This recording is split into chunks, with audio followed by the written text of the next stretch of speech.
Welcome to Heal Through Humor, the podcast designed for you to learn about yourself and laugh along the way. In each episode, we'll explore the healing power of humor as I sit down with guests to talk about mental health, relationships, self-growth, and the ever-evolving world of social media. I'm your host, Talia Bombola. Let's get started. This is a long time coming. We have been talking about this off air, jokingly. We've been flirting with each other for years before our actual first date, which is today. And this is a very important first date because you are already, do you have an announcement to make for our listeners here that we just shared the joy in? Not usually already happening on a first date, but I'll let you take it away. Right. Probably the worst thing to share on a first date, but hey, by the way. So this is, I guess, my coming out party. Yes. I am officially 5 months pregnant. My first baby, probably my only baby, but never say We'll never. See. Yeah, true. That's one of those things, like in working with clients, we've been talking so much, like a lot of my clients, like we talk a lot about like the effects of being an only child. And so I'm just like, never say never. I would love to give my baby a sibling, but at the same time, it's like, I don't know. I don't know how much of this like loss of control thing that I can handle. So yeah. But yes, I am 5 months pregnant, and it's very exciting. The best news I've ever heard on a first date, honestly. This is great. But I'm so happy for you. I shared also, like, I had a baby last year. Yeah, it was last year. I feel like time warps once you have a child. Your brain is never yours again, which is so fun. But it was a huge journey. Didn't know that I could get pregnant, found out I was pregnant. So that was a huge surprise. And it felt like once I found out, the identity shift time bomb started ticking. And I really dove in deep to therapy, which you and I can talk about that today too, being therapists who help guide people through, as you so eloquently put, making sure their childhood relationships don't hurt their adult relationships, and understanding the impact of our own childhood and our own care we either received or didn't receive from infancy and beyond shapes the whole way that we view the world. It also shapes the whole way we prepare, if we prepare, and the way we actually parent. So I'm really looking forward to today's episode. I think it's apropos for both of our journeys and being able to help people who are listening. If you're not pregnant yet and you are considering having a family, this helps. If you're already pregnant, this helps. And if you're postpartum at any point and thinking like, oh my gosh, what have I done? This can still be like an autopsy, if you will, retroactively, that you can go back and be like, oh, that's why this was so difficult. So yeah, I know from myself, and you shared as well, the preparation for parenthood mentally as a therapist is truly a transformational experience. Yeah. I mean, it has been, such a roller coaster. One of the things that I notice, and, I don't mind being, I guess, like transparent about this. So Sure. Before this baby, I actually suffered a miscarriage. And I, luckily immediately got pregnant again. That actually wasn't on purpose, but I mean, I guess that's just what nature does, right? Like, yeah. You lose one, it's like right away, it's like, here you go. Here's another gift. But one of the things that I noticed from discovery of both pregnancies is that my husband and I, unfortunately, and I'll take responsibility for it. Like it just wasn't a positive experience, because I noticed that for me, like even though this was like planned and we were wanting to have a baby, it was just like this very sudden like realization that like, oh my God, like my life is about to change. And and so all of these different feelings and your whole like lifestyle just kind of almost like flashes before you, and it's like, okay, that's done, and like how are you gonna how are you gonna like deal with all this? And so I felt really bad like both times, after it was discovered, with our home pregnancy test that like it was positive. That I kind of like freaked out on my husband a little bit, poor thing, and he was very patient about it both times. But yeah, definitely it would take me, probably a day to really settle in with those feelings. And so I guess this is just kind of more to say that it's just such an emotional journey from day one and on. And I think it's so important that women understand this. I think that if I wasn't so aware of my emotions, I probably wouldn't be able to make sense of any of the stuff that's going on. I would just be in a bad mood all the time. Yes, and to honor that not everybody has the same emotional reaction that society or media purports, because I know when I found out, I'm pretty sure the first words out of my mouth were my life is over. Yeah. And I had told my friend, I was like, I'm a teen mom. Oh my God. And she's like, no, like you're not. I've talked about this on a podcast. She's like, you're not. Like, no, you're not. You're well in your 30s. This is not going to be a problem for you. And I was like, in my inner child is freaking the fuck out. Right. Everybody told me not to become like, you get pregnant, your life is over. I didn't hear the positives of it. It was just like, oh, life's about to change. And I went on a really deeply emotional journey with my therapist at the time, analyst at the time, rather.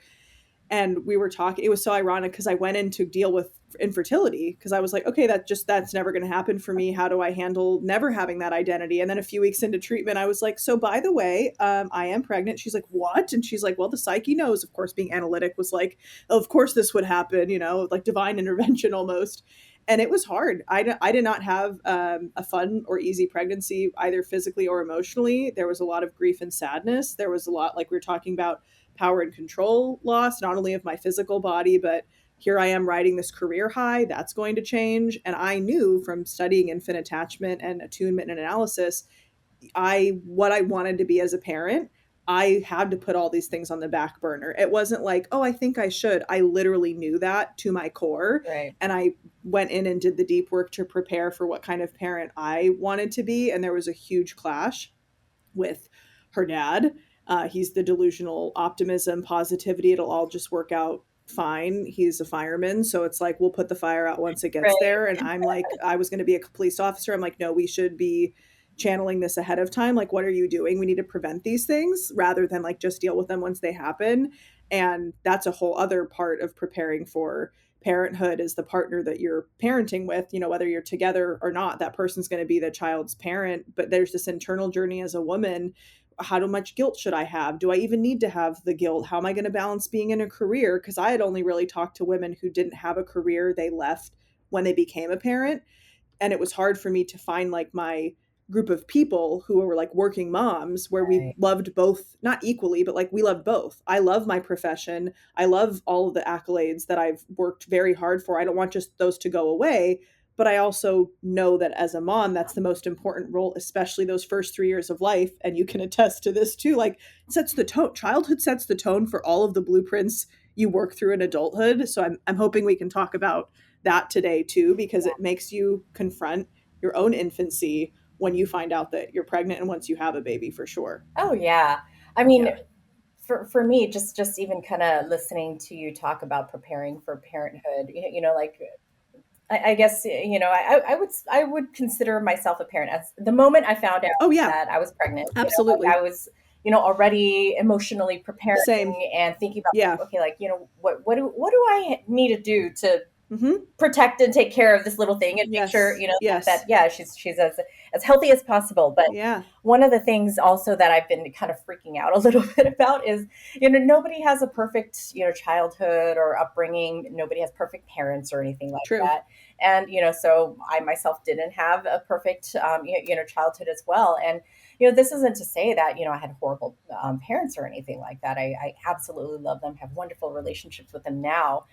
So I mean, I consider that like ultimate healing, like when you actually have like a new relationship with your parent as an adult, it's like so true, like enlightenment, Yep. But, I've reached a new level. Yeah. Exactly.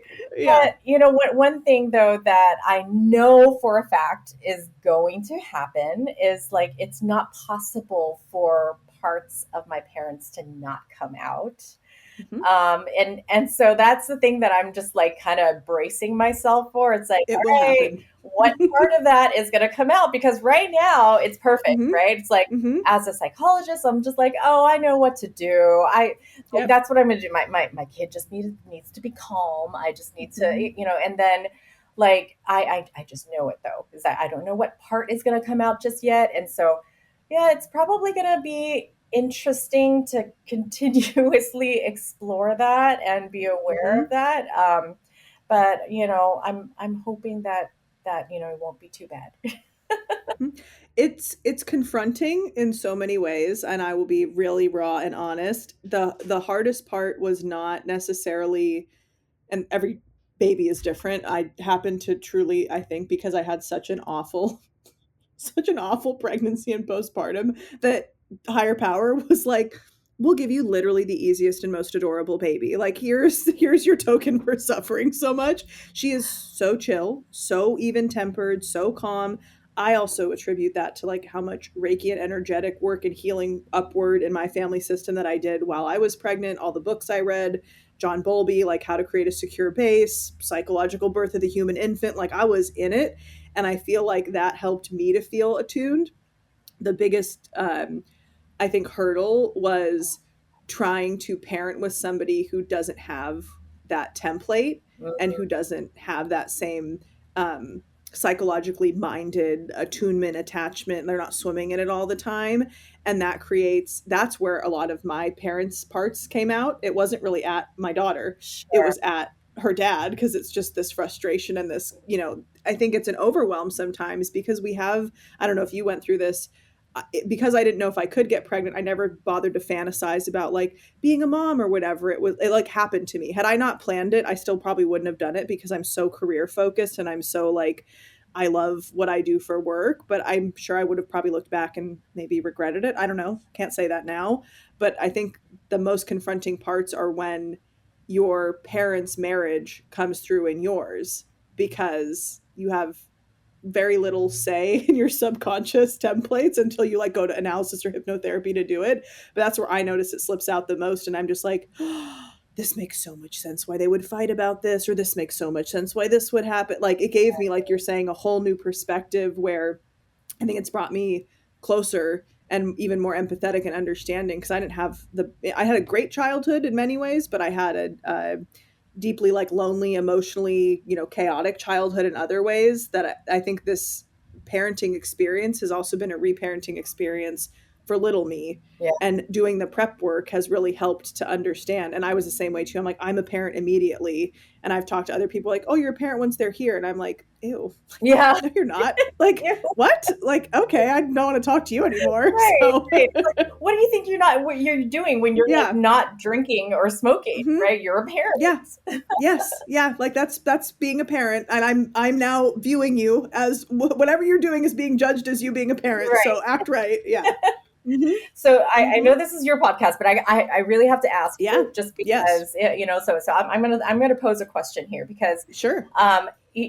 like my journey to, I guess, making that decision, because both of us are clearly like very Mm-hmm. career oriented people. Yes. And, in my practice also, I have a lot of clients that, also really struggle with this decision. And, Yeah. to be honest, I think that a lot of people, they fear that it's like, oh, is it because I'm selfish? It's like, no, I actually don't think it's Mm. yourself because you're selfish. I think it's because you actually really, really care, and you take seriously this idea of parenting.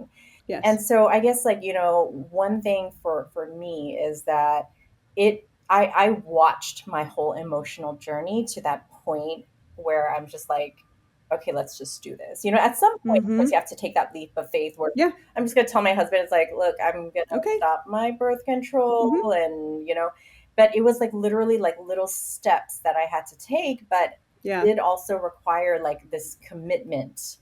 And I'm kind of curious, like, how did Yeah. you come to your decision? Because it almost sounds like you probably were like, Yeah. similar to me, where you're just kind of like, Yeah. I want to do it. I don't want to miss out, but that's not a good enough reason, Mm-hmm. to have a baby. And Yeah. Yeah. So for me, it wasn't actually a decision. Like, it was a total oops. Like, we had no plans of it. So I had been having problems with weight. Nobody would have seen it, but like, I internally was struggling with it, and I'd be like doing cardio and whatever weightlifting, like intense weightlifting, 6 days a week. I was doing 10,000 steps. I was eating macros. Like, I was following it to a T, and nothing was tipping the scale.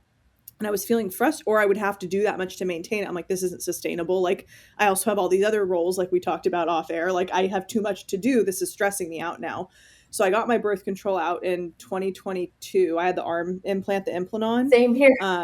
Yeah, It's wonderful. which I loved. It helped me be even keel. I also got it put in when I was like 15, so I was on it for a very, very long time. And I didn't like I was like, fuck, why did I do this? Like, I should have stayed on it, because I had a lot of mood problems, which is what they ultimately led to find out, like, oh, you have PCOS, your testosterone's through the roof, like your progesterone's super low. And then they were like, you're not, like, good luck getting pregnant, basically, like, tough luck. And I was like, okay, it's just not for me. So I wasn't I wasn't focused on parenthood. I wasn't even worried about that. And because I was pretty much infertile, that wasn't a concern. So my decision, I guess it was more of a subconscious decision that my body decided for me, I would say, because I had no conscious decision or desire to be a parent, because, like you said, I knew how important it was, and I didn't want to mess it up, and I didn't want to do it at a time where I felt like what I still wanted to grow was going to be bested by this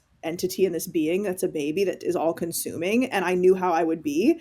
So I don't think it was a conscious decision at all. And when that's why I said, when I found out, my first was like, oh my god, my life is over. And then I was like, I'm like holding my stomach, I was like, that's not what I meant, you'll understand it when you're older. Oh my god, no, I hate it when my parents said that. Like, it immediately clicked in that I was just like, oh, this is going to be a doozy. But I'm glad.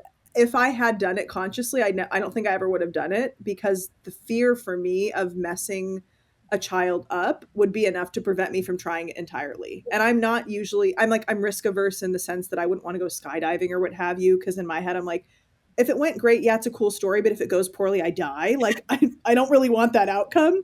And that was honestly a fear, like, throughout my pregnancy. I'm like, what's going to happen? Is this going to be viable? What's the birth going to be like? Because I had previous medical trauma. So I don't think I would have consciously done it, but I'm so grateful that I went through that, and that my subconscious, like, and my psyche manifested the decision, because it made it very easy to just radically accept. And I was so far along that I'm like, all right, we're doing this. Like, Right. let's just click into gear. And I'm very good under pressure and crisis. So I feel like it was the perfect storm for me. But that's also why I'm like probably a one and done. There's a really good book called One and Only, and it doesn't sway you to only do one child or only have one child. It more so informs the pros and cons, so you can make, whoever's reading it can make an informed decision. I'm gonna read And that feels comfortable for me right now. I also have a dog. Like, I feel like I'm complete. I don't have a desire for more, because I didn't really have a desire for one originally. So right. I think, yeah, for me it was more of a, my sub and unconscious made the choice, but there was no planning, there was no discussion, it was just like fly by the seat of your pants, like, this is happening. And it was like, okay, well, we're going to war. And that's what I would tell the couples therapist. And of course he's like, no, it'll be so fun and easy. And I'm like, who the are you? Like, this is not going to be easy. I'm like, this is the hardest job that you will ever do in your life. Being a parent is the most important. Like, I was so hormonal and so protective, because that's how I'm an advocate. Like, that I love justice. That's how I am as a person with my clients.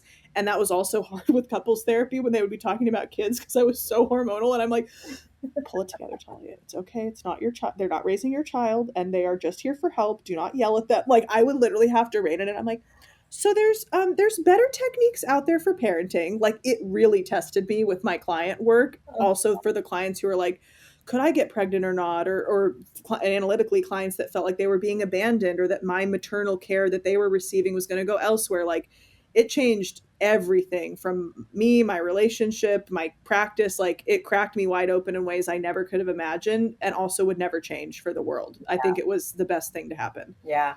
I mean, Yeah. I totally see where you're coming from in terms of making that decision. Like, it took me a Yeah. very long time to get to it. Yes. I literally didn't think I would ever get to the decision. Like, I thought that Yeah. I was going to be so indecisive, Mm-hmm. that I was just going to end up, not having a child, which, I think I could have been okay with as well. I think Sure. one thing I appreciate about myself is that I'm pretty, I guess, like, I'm pretty flexible. So it's like, if something happens, I'm okay with it. If something doesn't happen, I'm okay with it. And so, I think though that, yeah, like, the hard part was getting to that point where it's like, okay, like, you do understand what's going to happen, like, once you decide Mm-hmm. to have a baby. And, but yeah, like, I found myself wishing so many times that I would just accidentally get pregnant, because the Mm, universe would just, like, make that decision for me. yeah. And it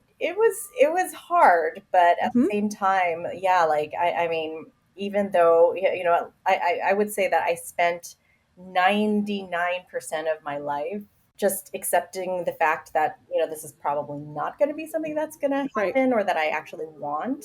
But it didn't take me, once I finally was like getting closer and closer, it didn't take me that long to decide, Hmm. because I was just like, I think I want to do it. And Yeah. I mean, so I know that we've been talking about like all of the the scary parts and stuff, but I've been also noticing just like so many positive changes as well. Like, Yeah. I mean, like I love this idea of like carrying my husband's child. Like, I think that of course it's like you always hear people say like, oh yeah, they had a baby to save their marriage. Of course, never do that. No. Horrible thing. However, I No. also understand though, like some of those drives, because it Hmm. really does make you feel closer to your partner. I literally told my husband, like, you know, just several months ago, you were just my husband. Now you're family. Like, you're literally Yeah. family now. And like, Yeah. there's no separating that anymore. We share blood together. So, Hmm. yeah, like, I mean, that's just been like a really nice and positive change.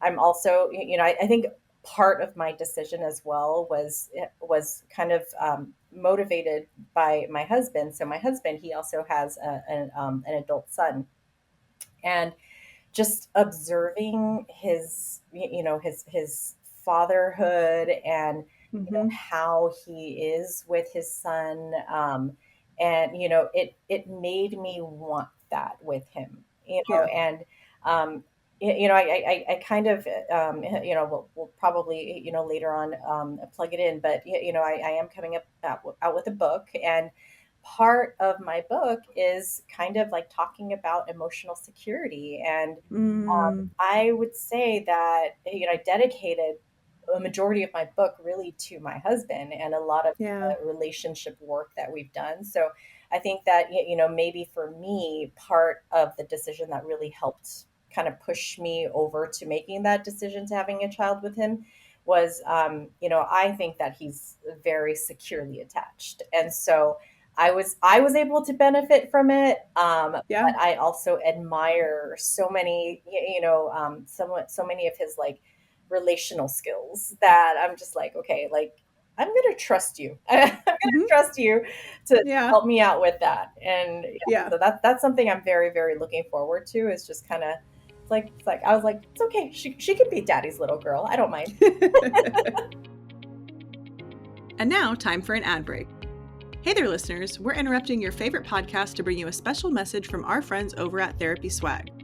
Are you tired of the same old boring wardrobe? Ready to add a dash of sass and style into your closet while repping mental health? Look no further than Therapy Swag, your go-to online store for snarky shirts and mugs. Their products make awesome gifts for friends, family, or anyone in need of a little pick-me-up. They are on a mission to break the stigma surrounding mental health. They use humor and creativity to open up dialogue, challenge stereotypes, and remind us it's okay to not be okay. Because let's face it, laughter is the best medicine. So why settle for ordinary when you can stand out with Therapy Swag? Head over to their website today and treat yourself to some snarky goodness. Trust us, your wardrobe and your mood will thank you. Thanks to our sponsor for supporting the show. Now back to your regularly scheduled programming. Sounds like when you found your partner, you already liked the traits, and now it brings you even more warmth and joy that you know that she will benefit from those traits. And I think that's a great segue to talking about how our parents set the template for who we end up picking as our adult romantic partners. Because if she ended up with somebody like your husband, it sounds like you would be happy with that, and those would be Absolutely. traits you'd want her to benefit from in her own relationship in the future. Yep. Yep. Yeah. Yeah. I Good. mean, I gotta say that my dad, of course, not perfect. Of course. I still have trouble finding his imperfections, but I know there are some. Yeah. So, I mean, if anything, that just goes to show, how much I admire my father, and I really do credit him for, I guess, like, being able to find a partner that's as patient and understanding Mm. as my husband, because yeah, like he literally formed that blueprint for me. And I that's something I just find to be so, so important when it comes to like understanding relationships. And so that's something that I work a lot with clients nowadays, is helping them kind of like, understand what that blueprint is and what was missing and how that impacts like the kinds of partners that they choose today. Yeah. And so I'm really really big on helping people change their approach towards dating, because I think like nowadays it's like, it's all about online dating and how Yep. overwhelming it is. I was like, you don't have to do it that way. You don't have to look for like, how much money do they make, what kind of career do they have, how good looking Yeah. they are. It's like, just figure out how they make you feel. Like, do they make you feel good about yourself? Yeah. Are you generally in a good place when you're in the relationship? And so, yeah, I definitely credit my dad a lot Yeah. to, being able to just be in that healthy relationship. And like I said, like, yeah, like I want the same for my baby. Like I want Hmm. her to also be able to find somebody that's going to protect her and take good care of her. And Yeah. I know for a fact that, my husband's going to do that for her, because he's like that with Yeah. me. So Yeah. it's kind of like a generational thing, right? Like you kind of, Yeah. yeah, Yeah, I think it's like a generational, it's not generational trauma, it's like generational healing that you're gifting her absolutely. with inadvertently. It's like she doesn't even need to go through the everybody's going to go through hardships. Like, as our job, I think, as a parent is ideally to help them avoid obvious, like super obvious ones where it's like, trust me, no one needs to go through that to learn that lesson. Like, we can Yeah, just skip that chapter entirely, and then fortifying them with enough skills and resilience that if they do go through hardships, you could always come to us, or you could go to a therapist, or like being able to have them be their own advocate too, I think can help. And in relationships, that, like we've said, no relationship is perfect, no one person is perfect. It's how can we help navigate when we don't get it right or when we do have conflict. And I think modeling healthy conflict or modeling conflict resolution and being able to have that be part of a blueprint even when they're in utero, I think is a very indicative of that generational healing. It's like, how can we navigate through this so that they already feel like they're being born into being wanted, being chosen. Even though she was a surprise for me, I was like, oh, this fits. Like, I wouldn't have chosen it, but that doesn't mean that she wasn't chosen in the sense that, like, when I already arrived at the news. And I think right. setting that template and having her nervous system already be like very chill and very mellow helps a ton to have those interactions. Also, because I'm a highly sensitive person and I get overstimulated by noise easily. Parenthood was very difficult in the beginning, and I'd have like the noise canceling headphones because it's just a lot of sensory information at once.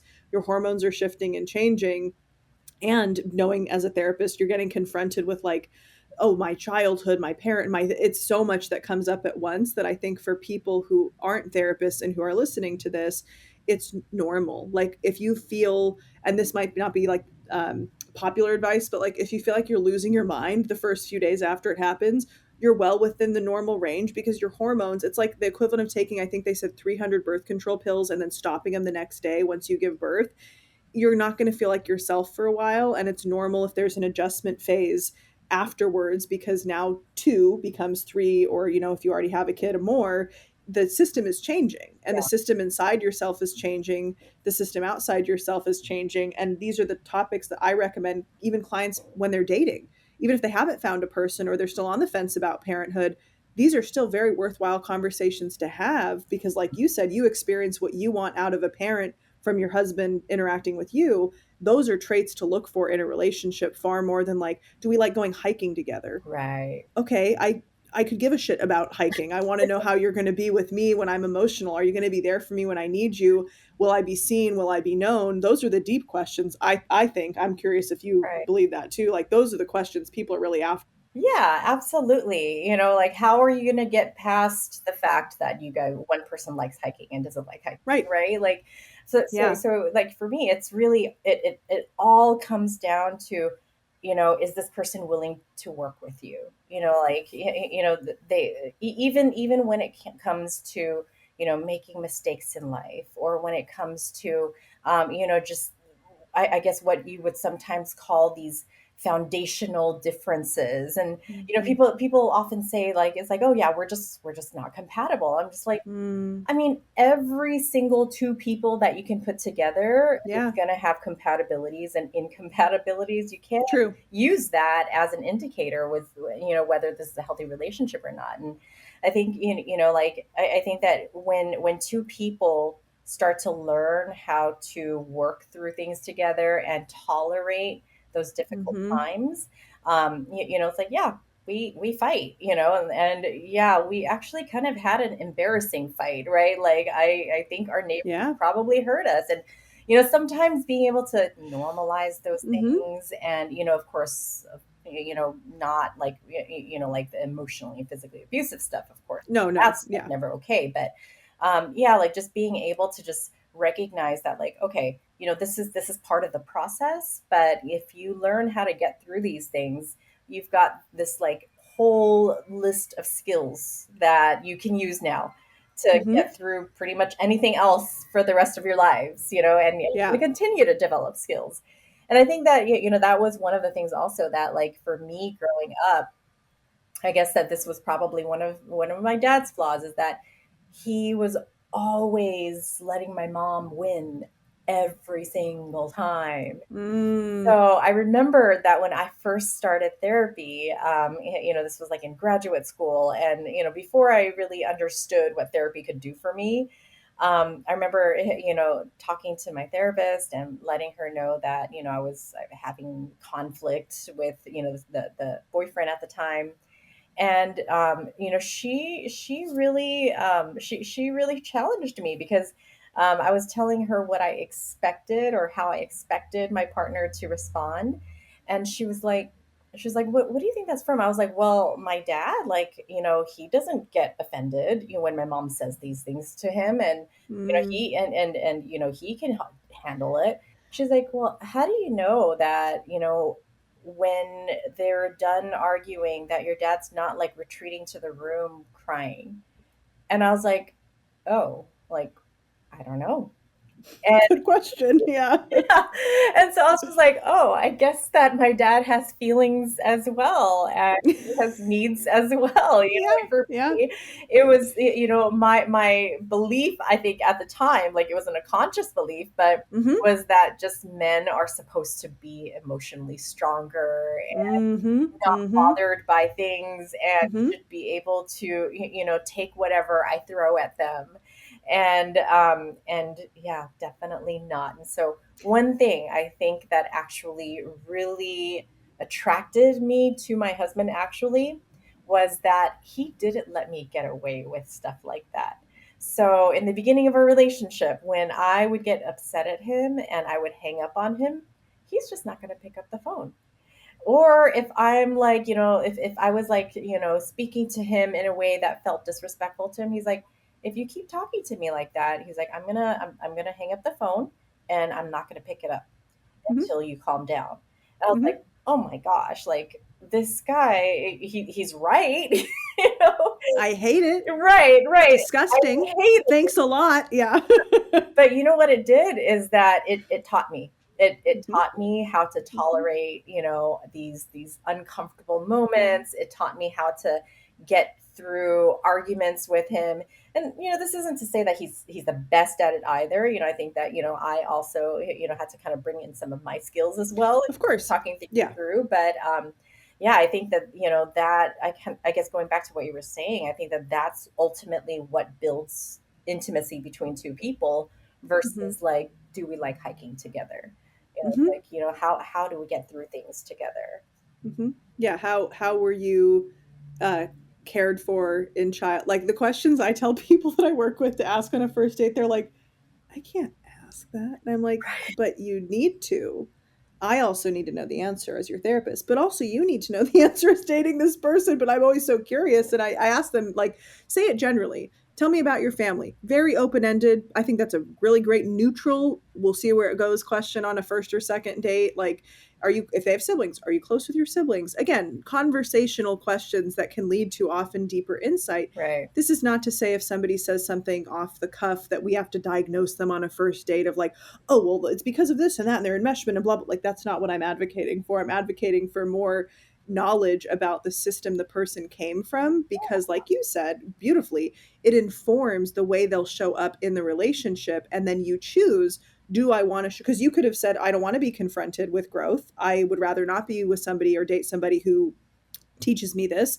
I'll go pick somebody who's passive and who maybe lets me have the way that I want and lets me walk all over them or whatever, end of the spectrum. But you made the choice of like, oh, this is confronting in a way I like. I want to lean in. I want to grow with this person. I also want to help them grow. And I think that's where asking those questions, like, to learn where their formation was of their brain. Like, how do they view relationships? How do they view conflict? Do they think one fight means we're breaking up, or do they think a fight is a blip that is natural as long as the repair and there's no abuse Right. that you can work through? It's understanding those foundational, once you're like seriously dating, like a date to see if you even have chemistry or I guess compatibility. Those are different. But a first date where you're like, I'm not really sure, is much different than like, oh, we've been chatting for just a little bit. We had a phone call. We set up the date. I'm really looking forward to seeing them. If you like them, make sure you ask those questions. I Right. recommend bringing it sooner, bring reality in the room sooner, because the longer you sit with the fantasy of a person, Mhm. the harder it is to ask those questions, because you don't want to ruin the fantasy, and B, you might not even listen to the answers. Right. How many times do we hear of like the crazy ex-girlfriend or whoever the trope is warning the next girl like, hey, there's these red flags with this guy. Oh, I'm special. It will never happen. Or she tells the dude and the dude's like, oh, she's crazy. Like, you're special. Don't listen to her. Sure enough, 6 months later, it's like, oh, so that was the exact same script. Like, Right. when we are so in love or we're so convinced because of the projections that we have about people that they're the one, we look past a lot of what could be sometimes glaringly obvious red flags, but just signs of incompatibility that you'll spend the rest of your life truly fighting about and feeling like I'm never going to meet the person that's going to really meet my needs. That's not the template to move through life with. The Right. template to move through it is like, oh my gosh, this really brings up a lot for me from my childhood that I need to work through. I'm glad this partner is helping me grow in that way. Like, that's the path to go down, not the feeling of like, oh, it'll never work out because I'm too much or not enough. It's like not the anxious attachment piece. It's more like Right. secure attachment is confronting at times, and it Yeah. makes you grow in ways that are not comfortable all the time. Totally. Totally. I think that, sometimes I just want to tell people stop wasting time. Yeah. Like, stop wasting time, like going on all these different dates and, dragging all these questions that you have, like, oh yeah, Mm-hmm. I don't know if this person's looking for something long term and Ask looking them. for something long term, because you can get that answer Uh-huh. answered immediately, like before you Yeah. even meet the person. Call them right now. They're like, I'm not going to do that. I'm like, no, call them in session. I will ask them. Right, right. Yeah. Yeah, it's like what are we waiting for here, right? Because Mm-hmm. if you're looking for something long term and they're looking for something long term, like, you just totally like passed this threshold immediately. That's going to fast forward you to, knowing like what are the right questions to ask now, like what am I Mm-hmm. allowed to ask, versus Mm-hmm. like, oh, I don't know, like I got to keep playing all these games. And Yeah. so I mean, I think that, I mean, even myself, like, thinking about all my 20s, right? I mean, of course I'm glad I went through them, because I wouldn't Of have met my course. husband if not. Yeah. But yeah, just thinking back, I was just talking to my friends the other day, and we were talking about like relationships, and like with my husband, how I knew that he was with the one was that I was like, oh, 6 months later, I still am excited to see this guy. A year Mm-hmm. later, what? I Yeah. still like him. And the 2 years into the relationship, like, Yeah. I still get excited. And even to Yeah. this day, I come home at the end of a work day and I'm excited to see him. And Yeah. but when I think back, like, I literally used to think that, like, I was not capable of being in a Mm. long-term relationship, because I was wasting my time in so many relationships that I just knew that it wasn't working out. But Mm-hmm. I wanted to be in a relationship. I didn't like to be by myself. Mm-hmm. And so I think that, yeah, like, doing a lot of this personal work and, really understanding, like, what is it that makes me continue to go back to these relationships, even though I like know instinctively that this is not the right person for me. Mm-hmm. Yeah, I think that just all comes from, doing that work, that hard stuff. Mm-hmm. Yeah. Speaking, I know, because we'll talk in just a little bit about your book before we wrap up. Is there a book or a resource that you find yourself referencing or recommending to clients because I think doing the work can have many interpretations. It could be psychoanalysis, it could be the Imago workup, it's reading self-help books or listening. Are there any resources that you are like, either it did it for you that unlocked it, or that you have had clients that are like, oh, this is what helped me? Yes, absolutely. So the one book that I actually, really credit to kind of catapulting my growth is Lindsay Gibson, Adult Children of Emotional Love that book. Parents. Yeah. I Great book. I read that book during the pandemic, and I feel like it just completely changed my mindset with not just myself, but even as a therapist. It Mm-hmm. really, really helped me, just better understand, childhood relationships and, the kinds of parent interactions that might, cause certain wounding in children and how they show up. And even though the title in itself, like, it's interesting because like that title, whenever I recommend this book to anybody, I always have to give them a little bit of a disclaimer. It's like, it Yeah. sounds really bad, but it's actually the most compassionate thing that you'll ever read. And Mm-hmm. so yeah, like that's one of the books that I'll always recommend to anybody, to gain a better understanding of, your parent, because and your relationship with your parent, how it affected you. Because again, it goes back to this idea that like there's no such thing as a perfect parent. And I think this book just does such a good job of touching on so many common interactions, and the effects of these common interactions, and helping us like, one thing that I guess I often say is that this book really helped me view my parents as just almost like kids, like not in a condescending way. No, no. As people, yeah. Right. Like, they weren't given the tools, to understand their emotions and, Mm-hmm. and know how to deal with it. And so, after knowing that, I was just like, oh, okay. So whenever my mom, said this very hurtful thing to me, it was because she didn't know how else to communicate what was going on in that moment. Mm-hmm. She was Mm-hmm. she was afraid that this would Right. happen to me. Right. So yeah, like, and so yeah, it just completely shifted my mindset about that. So highly, highly recommend that book to everybody. Yeah. I read that one, I think once a year, pretty regularly. That How one. And about then, you? Do you have a yeah, book?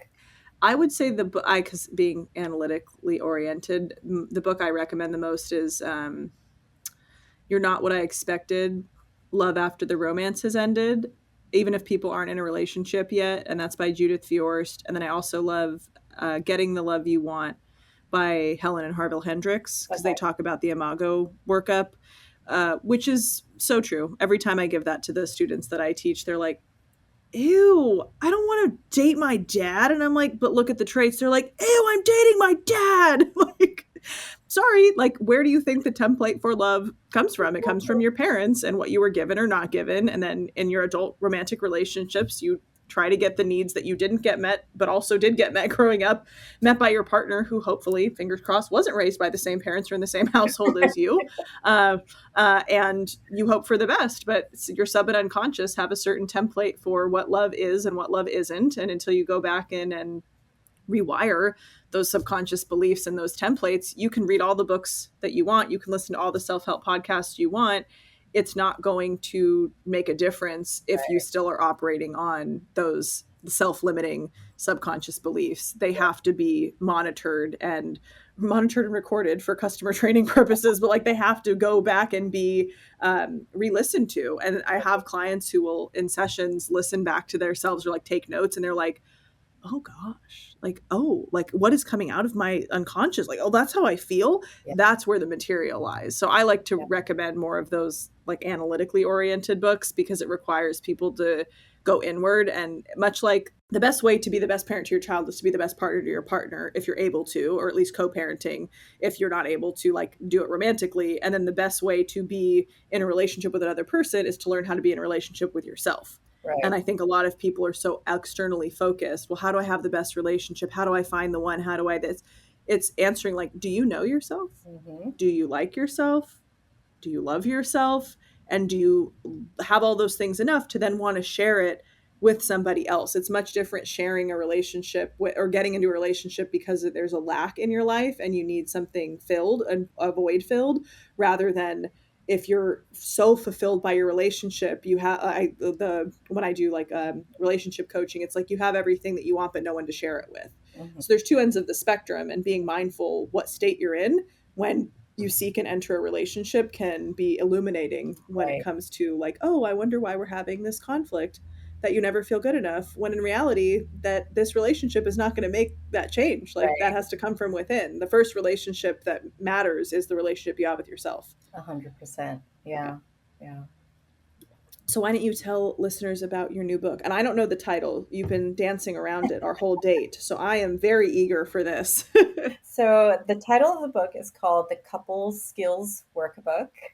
And it is designed for two people in a relationship to use at once. And so Yes. lots and lots of stuff that we talked about in here are very relevant to the book. Mm-hmm. Basically, I mean, I would say that, the hardest part of writing any book, I would say, is taking all of this content you have in your head and organizing it in a way that makes sense to people. And Mm-hmm. nobody's ever going to be fully happy, right? Like with everything that they do. But I'm pretty impressed by the fact that I was like, okay, I think I was able to fit in a lot of concepts. So, Mm-hmm. the book, I talk a lot about, childhood relationships. And, I also talk a lot about, the stress response and this whole notion of emotional security, and that that's really the thing that we're all really looking for, because from birth, right, like they say that when children are in the womb,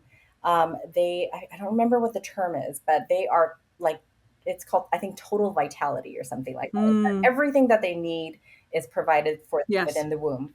But when you come out, that's where all the work starts, right? You got to make sure Mm-hmm. that, as a parent, that you are meeting all of your kids' physical and emotional needs. And, and of course, like, we're never going to be able to perfectly do that. Sure. And so, what I talk a lot about in the book is just kind of talking about all of the emotional needs that children have. Parents tend to Mm-hmm. be a lot better at meeting the physical needs and survival and shelter and things like that. And so I talk about these specific, I have 5 emotional needs on there. I kind of talk about the importance of them and how, Mm-hmm. and why they're important, for children to have those needs met when they're children in order to feel safe and Yes. secure. And what happens when those needs aren't met, and then and then later on in the book, the whole goal is to be able to teach partners how to meet these needs for their partner. So, for instance, you mentioned before attunement. Mm-hmm. So, kind of teaching, how to be a little bit more attuned to your partner, during difficult conversations, and how that relates to this idea of security and why that makes people feel secure. So yeah, and the purpose of having two people work on it is because oftentimes there's just like one partner that's like doing all the work and like, oh, Yep. I'm going to therapy, I'm. Yep. And I think that this book, I really wanted this to almost be like a kind of like a team thing, right? Like Yeah. really promoting this idea that, hey, this is a relationship, so, and this is how you guys learn how to work through things together. And the first exercise is committing to a time, where we're going to work on this together. Mm-hmm. Yeah. I love it. I think the good news is you have a clinical practice, obviously, and if the couple can't agree on a time, then what a better opportunity to be like, okay, if we can't do a book, we need sessions. Like, Right, if exactly. this is a thing of conflict and you can't even sit down and do a book, like immediately into the office. Like, Right. if you haven't, I don't know if you probably sent it off to the publisher already, but you should put that of like, before we begin, if this is even a struggle, show up here. Right. Appointment needed. I love it. I love it. Well, thank you so much for, I could talk to you for hours. Thank you so much for coming on and being so open and candid with your experience and allowing me to do the same with mine. And if you'd ever like to come back on, I'd love to have you. We'll link all of the items that you have, obviously your practice and everything in the book in the show notes. And then where can people find you if they want to connect with you more? So there are multiple places. On Instagram, you can find me under Love Always Dr. Betsy. And on I have a website, www.drbetsychung.com. And if you're interested in, working with me in person, I also do have a group practice in Huntington Beach, California called Flow Wellness Hub. So you guys can look that up also, www.flowwellnesshub.com. I love it. And all the places. Yes. Great. Well, thank you very much again for your time. And we will talk soon. Sounds good. Thank you so much for listening to another episode of Heal Through Humor. If you like the show, can you please go on your favorite platform and like, rate, review, subscribe, all of the terms that we usually throw out. I would really appreciate it, and I would love to get more listeners just like you in front of the podcast. And if you have an idea for a guest, please feel free to DM me at Talia Bombola. I would love to hear from you. Until then, I will see you on the next episode. Take care.